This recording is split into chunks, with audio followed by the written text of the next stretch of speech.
Welcome to Meet the Candidates. The Frankfort Plant Board is giving us a chance to bring the candidates in here to the studios so that you can have a chance to meet them, find out what they're thinking about a lot of the issues, and give you an opportunity then to think about contacting them and letting them know what your issues are. We particularly want to alert you to the fact that we have a candidates forum coming up on April 26th. Stay alert for that. Participate if you can. Send in questions, that sort of thing. And also make sure you join us on May 22nd when we do our live election returns. I'm hoping we'll be down at the clerk's office. So in order to do that, we have to have a chance to get to know the candidates. And on this edition of Meet the Candidates, we're talking with Eric Whisman. Would you please tell our viewers who you are, what your position is within the community, how you've been working in there, and why in the world are you willing to assume the responsibility for serving on the City Commission? Sure. Well, I'm Eric Whisman. I'm a native of this community. I grew up in Bald Knob and have lived here really off and on my whole life. Lived for a number of years in Lexington, but this has always been home. I serve a number of roles, and I joke that I need a little bit of a spinning hat to tell which position I'm filling at the moment. But my day job is I'm the executive director of the Kentucky Trust for Historic Preservation, which was started and founded here in Frankfort, and we work to essentially save old buildings and old places and put new life and put new use into them. And we work across the state trying to find ways to revitalize communities using existing infrastructure, essentially. So that's a rewarding work and tough work at times. But I also serve sort of the same purpose for Franklin County. I've been for the last 3 years the president of the Franklin County Trust for Historic Preservation. Our largest claim to fame that most of the audience will know was my predecessors saved the Glenn Willis House in the 70s when that was going to be torn down for a strip mall, or proposed strip mall. So we've been working in the community ever since, and I'm now the past president and vice chair of that organization. I have had the good fortune to work in a number of capacities in some volunteer roles in the community, and I'm currently the chairman or president of the Independent Order of Odd Fellows, the Capitol Lodge here in Frankfort, and we have been hosting a number of events and community functions, including the Market Series on St. Clair Street last year that was very popular in the community. And I have a number of other roles, including I'm the current chairman of the My Old Kentucky Home Foundation and a number of smaller nonprofits in the community that I serve on as well. So I'm out there working in the community continuously, and I really felt that our community stands sort of at a crucial time, perhaps more important now than it has been in many years. And that it was sort of a natural next role for me to try to step into this position. I feel fortunate that God's given me some skill set and talents that sort of fall in this area, and that I care enough about where we're going and what's going to happen to our city, that if I didn't step up now, I feel that I would really regret it. And I think that I can make some real impact and some real positive change for our city going forward. So I decided it was time to run. What do you consider to be the major issues that you want to address from the City Commission? A number of issues going on in the public eye at the moment. If you have thoughts about those, go ahead. Yeah. But how do you see the City Commission in just the very near future as needing to address what issues? The biggest thing, I think, is we must take a more proactive role in what happens to our community. I feel that we've had a bit of a sense of I said in one interview that we've stagnated a little bit. In 2012 to 2013, our population of the city of Frankfort only grew by 2 people, where every other community is far and ahead of us that surround us. So it's a crucial time, I think. There's an entire generation of people that are retiring and moving. A lot of last year I was really concerned. A lot of our community leaders have decided to sell and move to other parts of the country.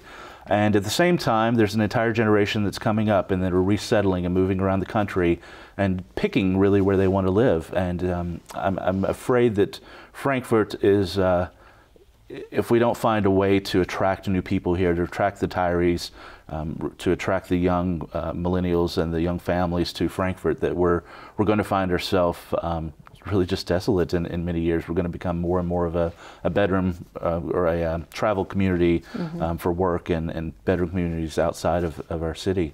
Eric, can you identify the areas that you think are not where they should be for encouraging people to live here? Sure. What should we be doing differently? How can we make changes? And more importantly, how are we going to pay for it? Right. That's always a big concern, right? I think we have to use our resources incredibly smartly. We are very limited, but I've done a couple of focus groups with both groups that I just mentioned. And what I hear over and over is we want more amenities. We want to have the attractions and the infrastructure, whether it be a larger, more incorporated park system or more services for older and young that they want in our community that we don't provide now. Far too many people tell me that they have to leave Frankfort to provide some service or some training for their children, or they have to leave town for some services that they can't get here. We have to find ways to bring those here, and you know, I think there's clever ways to finance everything. That we can look at some alternatives to make those amenities available at reasonable costs. That's going to take a tremendous amount of cooperation from fiscal court and a number of other agencies in tandem with the City Commission. So how do you see, what is your opinion on some of the problems that are facing the City Commission at this point?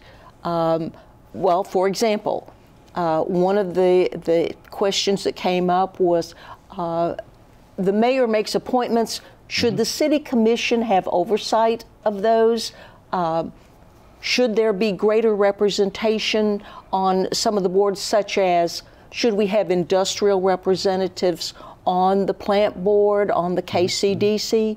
Should we make strong effort to get the county represented on the plant board? Things of that nature. What do you see as being your role in trying to address some of those problems? I think the answer to really all those questions is yes. We need a more inclusive environment in all aspects of our local government. I work firsthand with our city council and our county legislators in many ways, and I'm frustrated at times that there is not more of this open sense of community involvement. I think we have an incredibly talented community. I say it regularly that Frankfort has everything it needs already here. We just need to pull those people in. So for instance, the plant board and some of the other boards and appointments, you know, Frankfort is a fairly small community. I think we need to look outside of ourselves for the best and brightest to be able to help us manage our infrastructure, manage our resources as well as we possibly can to make the best decisions and use the limited funding we have available to us. You know, whether that's someone that lives in the county just over the city line that may be excluded currently because of their where they live, I don't think that needs to be a barrier anymore. I believe we have a very inclusive community, and we need to look at the people that have the best skill set and have the best ability to manage these roles, and not some of these small identifiers that really are maybe more important in the past than they are now. So I hope we can come a long way, and really I'd like to, if elected, look at our entire infrastructure, our entire setup of policies, and see where we're lacking, where we can better identify skill sets and things to appoint people to these positions of leadership that we desperately need the best and the brightest. Now, I don't agree that maybe some industrial types need to be appointed to boards unless they have an invested interest in our community. I think that comes first. If you have a demonstrated investment in our community. There should be no reason that you can't serve in a capacity if you're willing to. And as we touched on briefly, there are some issues that are Yes. highly unfortunate, and they're at times unpleasant. Yes. What is your particular feeling about the situation with the investigation of the Frankfurt Plant Board members? And do you have any suggestions or proposals of how we could find a resolution to some of these issues? It's difficult. As we're taping this episode, actually, the City Council meets in just a few minutes to understand the report. I understand from the investigation. It's unfortunate, and I feel very angered that this has been such a topic that's been dealt with the way it has. It has put a divisive line in our community that I think did not need to be done and dealt with in this manner. But it is a difficult situation. You know, everyone's concerned about the future of our energy resources and a lot of the services. And you know, we have a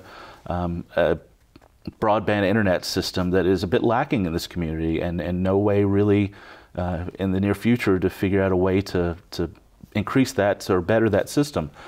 So there's some issues that I think need to be dealt with, and maybe we need to look at what our current systems are, what our current foundations are, current way that the plant board and other boards are set up, and see if those are really right for us now. Let's put a committee together of community citizens to identify what we need in the future, which direction we're going to go. You know, I think it comes down to vetting our board appointments. Very importantly, the plant board appointments are incredibly important to our community. And it's unfortunate that opinions have persuaded the way they have. So I don't have a resolution now that things have sort of gone down this road, but I hope we can come to a solution as a community that will bring us back together instead of separating us. On the issue of grants, we are looking at an almost $8 million grant for redevelopment of the 2nd Street corridor. What do you see happening with that? Are we going to need to implement further development of that? And do you anticipate being able to do some other development just around the corner in downtown Frankfurt? Sure. You know, that's almost a $12 million investment that's going to happen with the local match. It's incredibly important for our town, and much needed investment in our local infrastructure. 2nd Street, in some of my research, really doesn't seem to have been touched since the 1950s, when it was a major thoroughfare through the city, and it's been crumbling since. And I think that goes back to looking at our entire community and sort of figuring out how we pay for these infrastructure improvements. It's great that we got a federal grant this time, but we all know those dollars are dwindling. We have to find ways that we can do these improvements ourselves. So I think it's incredibly important, and I've already reached out to some of our leadership to say that you know, the plan that was established 5-6 years ago to initiate this process to attract this grant has maybe been a little dated at this point. We really need to revisit that, I think, and see how we can best possibly use those dollars to have the maximum impact. One constituent's already reached out and said that you know, 2nd Street, the original plan sort of stopped at Capitol Avenue Bridge, and they want it to extend out to include Rebecca Ruth's chocolate factory there. That is a major tourism destination for our city. And I understand that it's going to go up East Main somewhat, and some of these improvements are going to be expanded.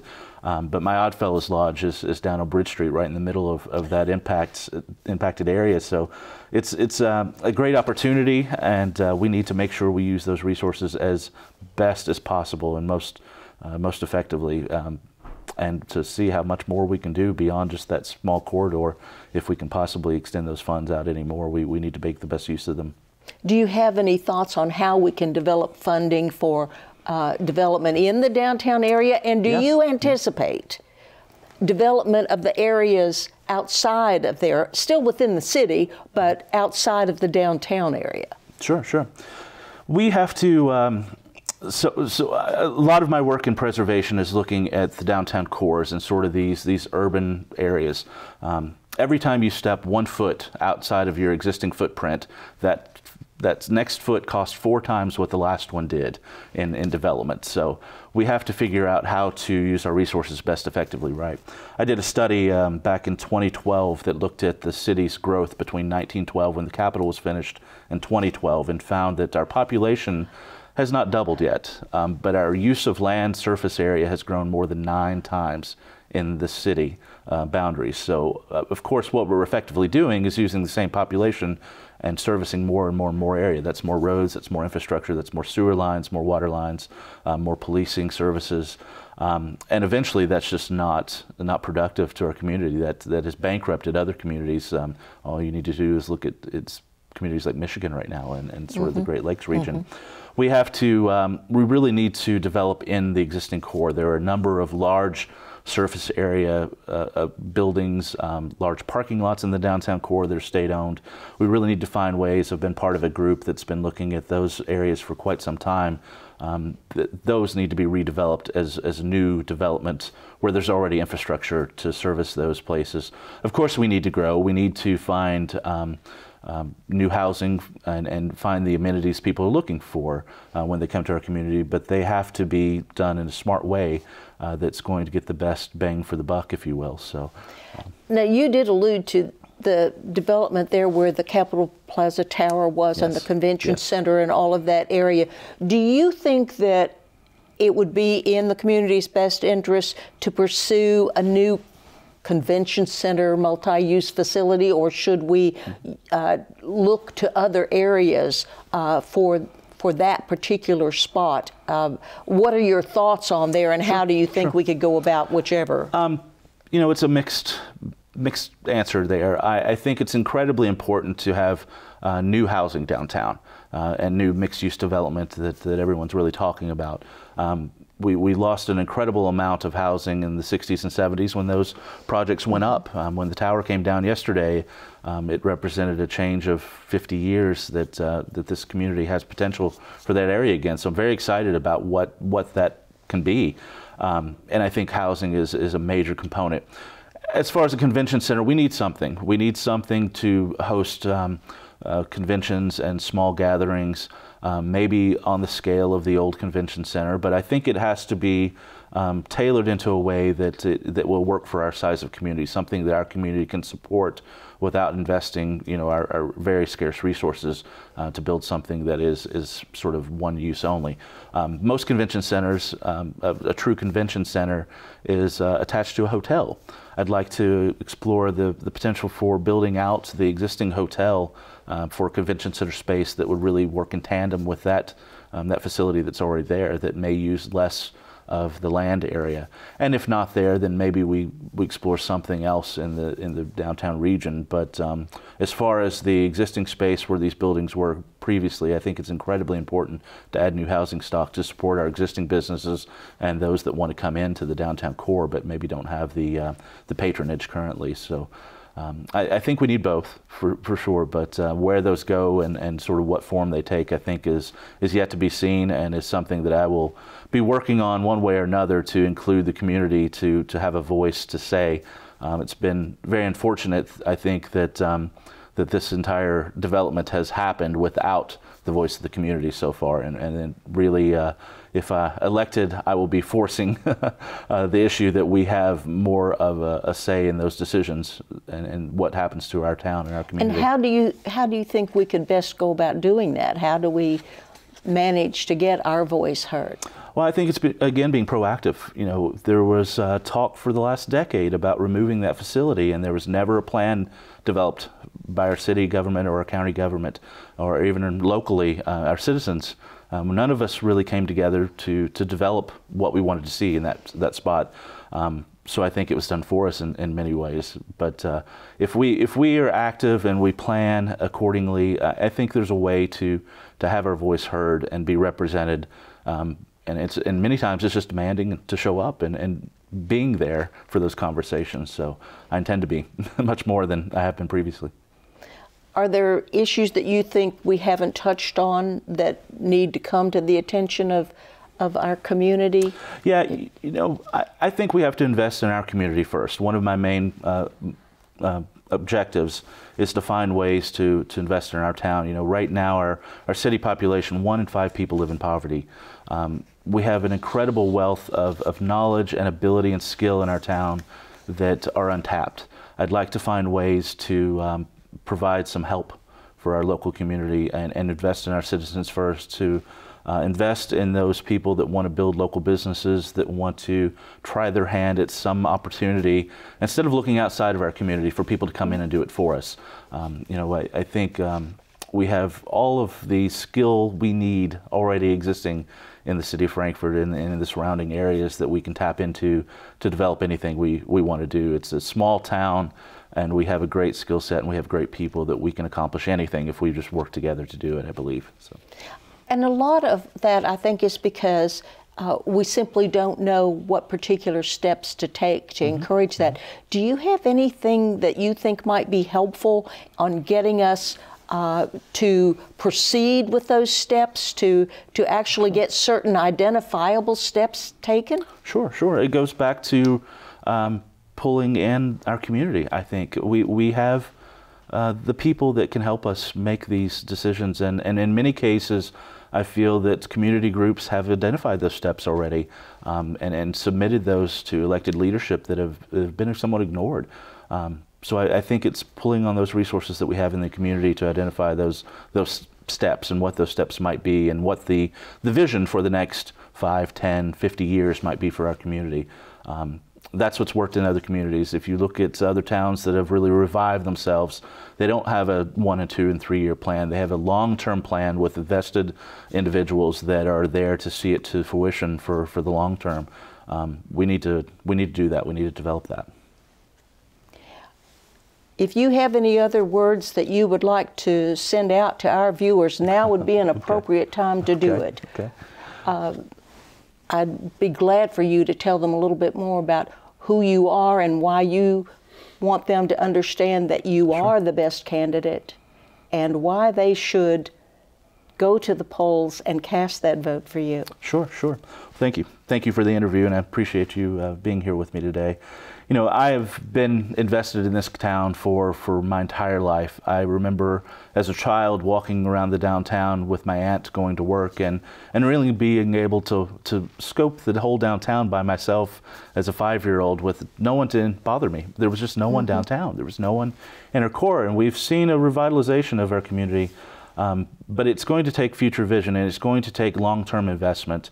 I have been here, been involved for a very long time, and I've been trying on my own to develop a set of resources, events, and community initiatives to develop our future. And I'm going to continue to do so one way or another, but I think I can do more for our town as an elected position than I can individually. So I hope that the constituents will realize my genuine sincerity in trying to help our town succeed and find its future self, if you will. And I hope I have everyone's vote. So, and I'll be out talking with folks regularly, so I hope they'll give me their thoughts and what our community needs. So I look forward to talking with everyone. And I do want to remind all of our viewers to stay alert to the Candidates Forum, which will be April the 26th. That will be an opportunity for you to participate with Eric and the other candidates to express your opinions about some of the issues, or even raising issues that we have overlooked during our time of talking. And then, of course, we're going to be doing live coverage of the election returns on May the 22nd. We're able to be down at the clerk's office and bring you those votes just as soon as they're available. This is the opportunity for community involvement. It's up to you to cast that vote and make your voice heard, so that then you know who to go to with your suggestions for how we should proceed in developing our community. And if I can, I'd like to throw a quick plug for the On the Table event on March 28th. It is an opportunity for the entire community to have their voice heard and to say what they'd like to say about what their individual needs are, what their community's needs are. It is a community conversation that day, the whole day long. That is one of the best opportunities yet that I've ever seen our community have to really come together and say, you know, plan for our future. I'm very excited about that and what that's going to There will be develop. multiple sites that you can attend to express your thoughts on that. And if you'd like to find out more about them, you can call down to the chamber. They'll be glad to give you all the information about the various sites. And that's an excellent suggestion, Eric. Thank you very much. Sure. Make sure that you stay tuned and come back for more of our Meet the Candidates.